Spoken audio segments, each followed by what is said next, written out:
internautes de l'Eco Haïti News, bonjour, bonsoir, on est le mercredi 15 janvier 2025. Bienvenue à la troisième sortie d'Eco Bulletin pour la semaine. La violence qui gagne Port-au-Prince depuis plusieurs années a des conséquences dramatiques pour ses habitants, en particulier les femmes et les enfants. Dans ce contexte marqué par l'insécurité et la domination des groupes armés, les violences sexuelles se multiplient, plongeant leurs victimes dans une détresse sans précédent. Les chiffres parlent d'eux-mêmes. Les équipes de Médecins sans frontières ont pris en charge 4 463 survivants de violences sexuelles en 2024 contre 3 207 en 2023 et seulement 1 775 en 2022. Cette augmentation reflète l'intensification des violences dans les quartiers contrôlés par des groupes armés. Ces agressions peuvent perpétrées par plusieurs agresseurs visant fréquemment des personnes déjà vulnérables, notamment les déplacés internes et les enfants. Ce mardi 14 janvier 2025 marque une étape importante de la stratégie de communication des autorités haïtiennes avec le lancement de l'initiative Mardi de la Nation, une plateforme hebdomadaire destinée à informer la population sur les grandes décisions de l'exécutif et à promouvoir la transparence. L'événement qui s'est tenu à la Villa d'accueil a réuni plusieurs personnalités, dont le président du Conseil présidentiel de transition, Leslie Voltaire, le secrétaire d'État à la communication, Benji Tilias, et d'autres figures politiques influentes. Lors de son allocution, Benji a décrit Mardi de la Nation comme une initiative essentielle pour rétablir la confiance entre le gouvernement et les citoyens. Il s'agit d'une stratégie proactive visant à fournir des informations claires et précises sur les décisions de l'exécutif, a-t-il déclaré. Mesdames, Messieurs, chaque semaine, ce rendez-vous sera l'occasion de faire un point sur les actions gouvernementales, d'apporter des éclaircissements et de répondre aux préoccupations nationales.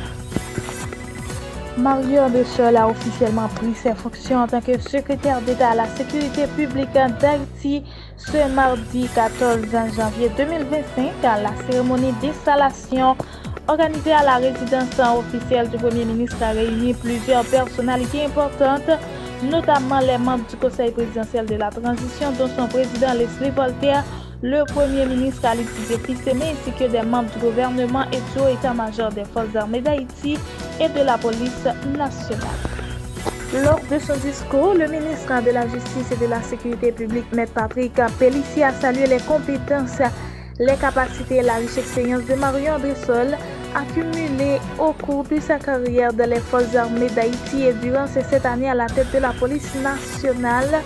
M. Pellissier a exhorté le nouveau secrétaire d'État à élaborer sans délai des stratégies efficaces pour répondre à la crise sécuritaire actuelle. Il a également réitéré son soutien total à André-Sol dans l'accomplissement de sa mission.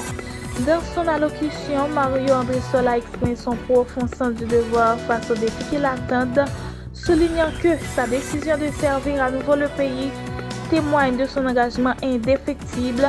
Il a remercié le CPT et le Premier ministre pour sa confiance, déplorant les tragiques statistiques de l'année 2024 avec plus de 5600 décès violents et 1500 enlèvements.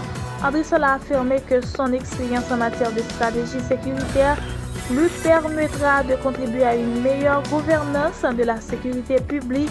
Il a annoncé une série de priorités, notamment la dynamisation des actions de la police et des services de renseignement, le renforcement des mesures de lutte contre l'insécurité, l'amélioration du processus de sécurisation du territoire national, etc.